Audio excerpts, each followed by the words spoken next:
Hello, I'm Marc Couturier, the Medical Director at ARUP for Infectious Disease and Immunology. I'm also an Assistant Professor of Pathology at the University of Utah. Today we'll be discussing Helicobacter pylori, a gastric pathogen that infects approximately 50% of the world's population. This is highly disproportionate to the developing world, in which up to 80 to 90% of those countries can be infected with H. pylori. Interestingly, only 10% of people may ever develop clinical symptoms related to this infection.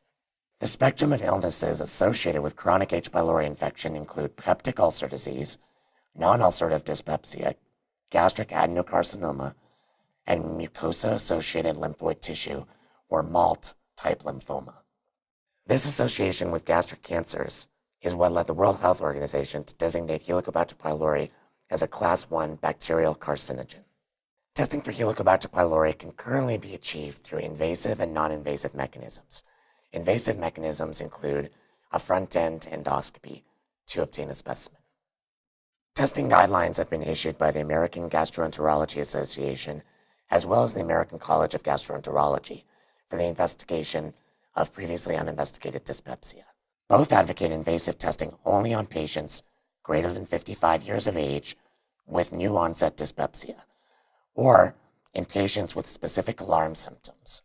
These alarm symptoms include family history of gastric cancer, unintended weight loss, GI bleeding, persistent dysphagia, unexplained iron deficiency anemia, persistent vomiting, any palpable mass or lymphadenopathy, or jaundice.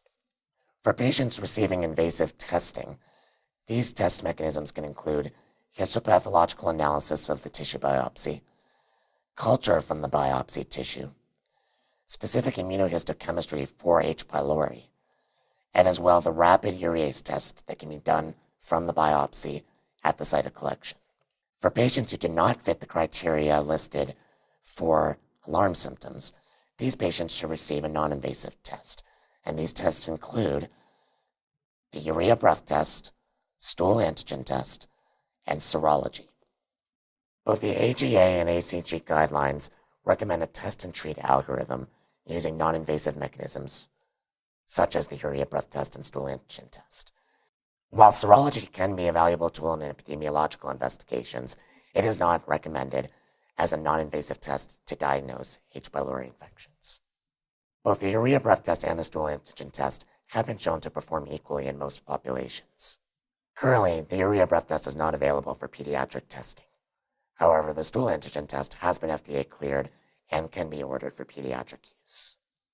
The stool antigen test has the advantage of using an easy-to-collect specimen. This is particularly true in pediatrics, where stool specimens are readily obtained. However, in elderly populations, where constipation may be a limiting factor, stool specimens may not be readily available. The urea breath test has a slightly more complicated preparation on the patient's part. However, many patients prefer this as opposed to submitting a stool specimen. Since the urea breath test and the stool antigen test have comparable performances for both sensitivity and specificity, it can be left up to the ordering physician or the patient as to which non-invasive test should be used.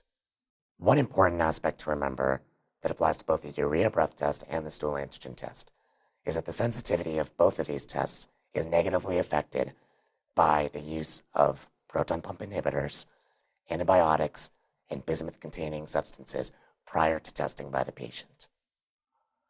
Patients who are currently on any of these substances should cease from using them at least 2 weeks prior to testing.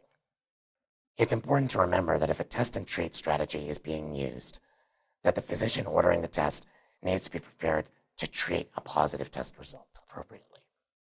H. pylori infections are a global health issue. They can be both difficult to diagnose and difficult to treat.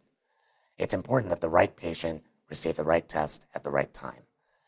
For those patients who are receiving non-invasive testing, the urea breath test and the stool antigen test are the tests of choice.